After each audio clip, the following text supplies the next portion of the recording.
Hello everyone, welcome back to my channel English with Sunita ma'am. और आज मैं आप लोगों के लिए लेके आई हूँ कल जो मैंने आप लोगों के लिए फर्स्ट ग्रेड की पोएम डाली थी ऑन इज ब्लाइंड लेस के एक्स्ट्रा फैक्ट। और मैंने कहा था कि कल जब मैं आऊँगी तो आप लोगों के लिए पोएम लेके आऊँगी और उसको हम अच्छे से उसका पोस्टमार्टम करेंगे, उसका एनालिसिस करेंगे। तो जैसा कि आपको पिछले वीडियो में नज़र आ रहा है कि मैंने हर एक वर्ड का एनालिसिस कर रखा है, हर एक वर्ड का मैंने पोस्टमार्टम कर रखा है। जब तक आपको हर एक वर्ड का मीन्स आपको नहीं पता होगा तब तक आप उस पोएम को समझ नहीं पाओगे। और ये भी डेफिनेटली कंफर्म है कि पोएम के जो होते हैं उसकी लाइन टू लाइन अर्थ हम कभी नहीं समझ पाते हैं, उसके पीछे का जो हिडन मीन्स होता है वो हमें समझना होता है। तो इतना तो आप लोगों को पहले पता है कि जॉन हिज ब्लाइंडनेस है, ऑन हिज ब्लाइंडनेस है, वो जॉन मिल्टन के द्वारा लिखी गई है। और जो ये लिखी किस कंडीशन में लिखी गई थी, किस तरह से वो गॉड को ब्लेम करते हैं और फिर जो है वो अपनी पे जो ऑप्टिमिज्म होते हैं उस पे आ जाते हैं। स्टार्टिंग की जो 1 से 8 लाइन है वो पेसिमिज्म से रिलेटिव है, यानी थोड़ा वो उदासीन फील करते हैं अपने आप को लेके, लेकिन फिर वो जल्दी ही आशावादी भी हो जाते हैं। तो आइए हम एक बार अपने पोएम को रीड कर लेते हैं अच्छे से। When I consider how my light is spent, यहाँ पे जॉन मिल्टन यहाँ पे पोइट ये बताते हैं कि जब मैं ये विचार करता हूँ कि किस तरह से मेरी जो लाइट है, लाइट मीन्स यहाँ पे आई साइट से रिलेटिव है, क्योंकि हमने कल देखा था कि 44 की एज में वो ब्लाइंड हो गए थे। तो उसके बाद ये पोएम लिखी गई थी 52 में। तो वो इससे रिलेटिव कहती हैं कि मैं जब ये विचार करता हूँ कि कंसिडर विचार करना, जिन जिन वर्ड मीनिंग्स की हमें ज़रूरत पड़ती है उनको मैंने वहाँ पे मेंशन कर दिया है, ताकि आप कभी भी देखें, अगर आप भूल भी जाएं तो फिर से अगर आप उसको रिवाइज करें तो आपको वो वर्ड ध्यान में रहें।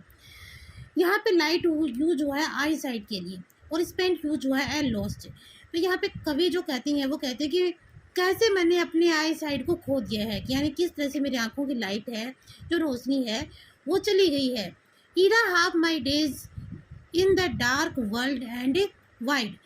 ईरा यूज हुआ यहाँ पे बिफोर, यानी कि जो समय उसने उसके जो लाइफ के जो डेज हैं, जो पहले के जो डेज हैं, जो जिसके बाद वो ब्लाइंड हो गए थे, देन उसके अंदर वो पूरे जो डेज हैं उसके डार्क, यानी वो पूरा जो वर्ल्ड है वो उसके लिए डार्क हो गया है, यानी कि अगर आई साइट नहीं रहेगी तो उसके लिए सब कुछ अंधेरा है और वो विस्तृत बन गया है, वाइड बन गया है।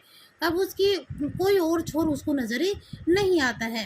तो कह रहे कि पहले के दिन जो हाफ डेज उसके निकल चुके हैं, उसकी लाइफ के जो हाफ डेज हैं आने वाले, वो आप अंधेरे में और इसी तरह से गुजरेंगे।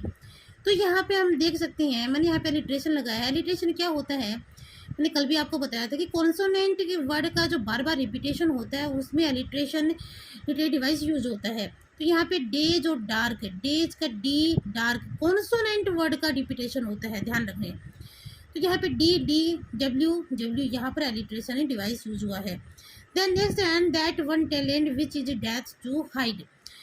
नेक्स्ट है कि जो मेरा टैलेंट है, टैलेंट इसका टैलेंट कौन सा है, पोइटिक टैलेंट जो है, which is death to hide, क्या मेरी डेथ के साथ ही हाइड हो जाएगा, क्या वो छुप जाएगा, क्या लोगों के सामने वो कभी उजागर ही नहीं होगा।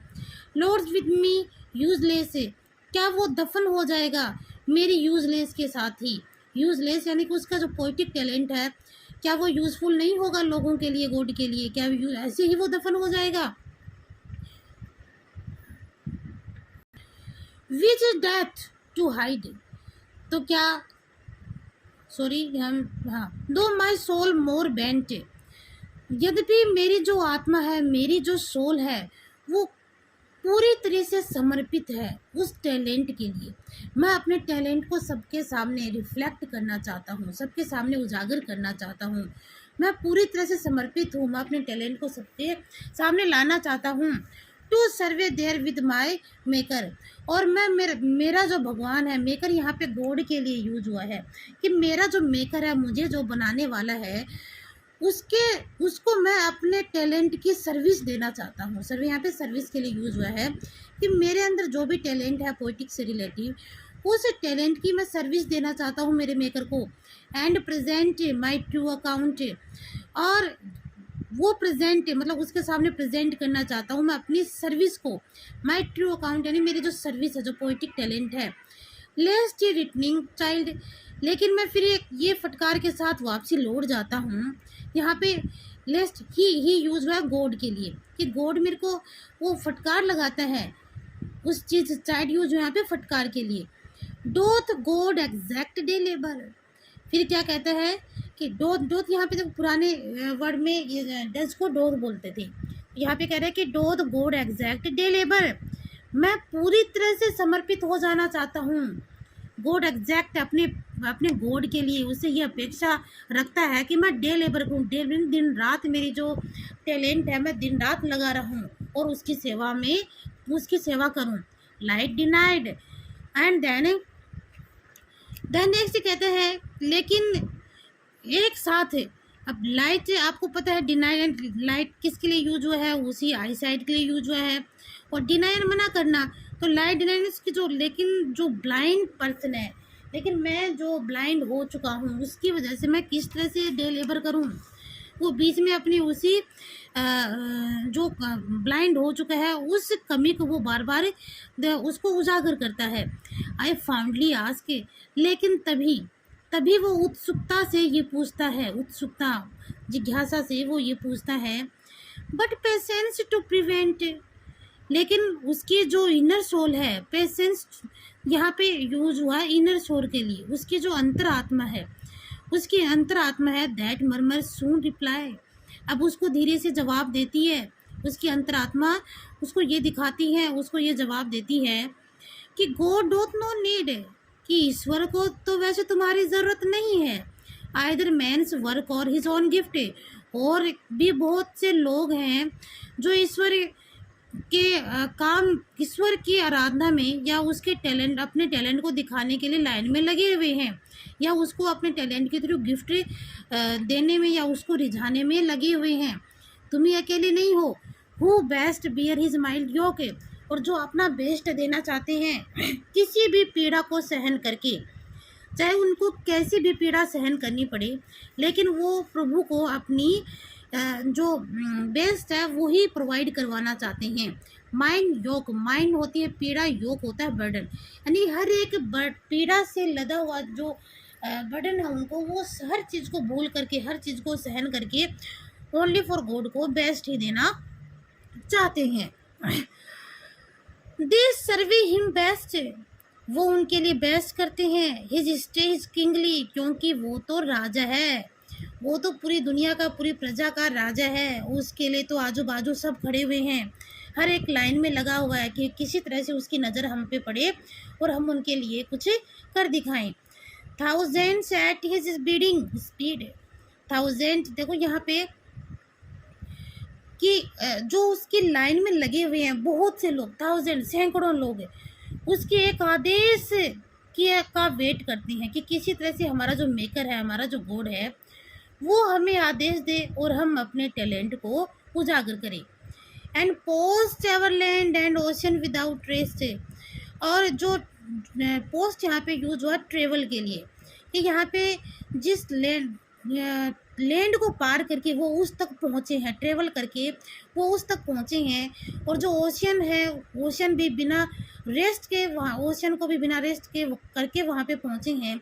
दे ऑल्सो सर्वे, और वो किस लिए, सिर्फ उसको सर्वे करने के लिए, उसकी सर्विस करने के लिए। Who only stand and wait, सिर्फ केवल तुम ही हो जो तुम्हें केवल वहाँ पे खड़े रहना है और उसका इंतज़ार करना है।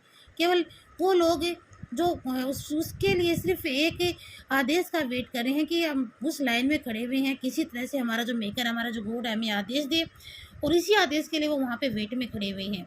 तो यहाँ पे पोइट ये कहते हैं, स्टार्टिंग जो मैंने पहले भी कहा था आपको, एक से जो 8 लाइनें हैं वो पेसिमिज्म से रिलेटिव हैं, और 9 से और जो 14 लाइन्स हैं वो ऑप्टिमिज्म है। तो स्टार्टिंग की लाइन के अंदर वो काफ़ी उदास और अपनी जो भावनाएं हैं उनको उजागर करता है, उदासी से रिलेटिव।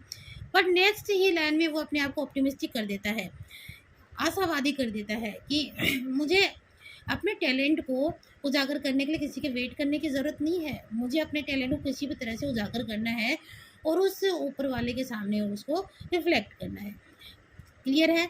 अब जो चीज़ मैंने आपको बताई उसको आप ध्यान में रखें। एक बार मैं बता देती हूँ कि यहाँ पे देखो only stand and wait, only stand and wait. तो यहाँ पे स्टैंड एंड वेट दोनों के दोनों मतलब एक दूसरे के कॉन्ट्रास्ट हैं। तो यहाँ पे जो कॉन्ट्रास्ट होता है, एक वेट करना एक स्टैंड करना, तो वहाँ पे पैराडॉक्स से जो रोटेटिव डिवाइस यूज होता है वो पैराडॉक्स होता है। क्लियर है, यानी कि एक दूसरे के विरोधाभास होते हैं ये।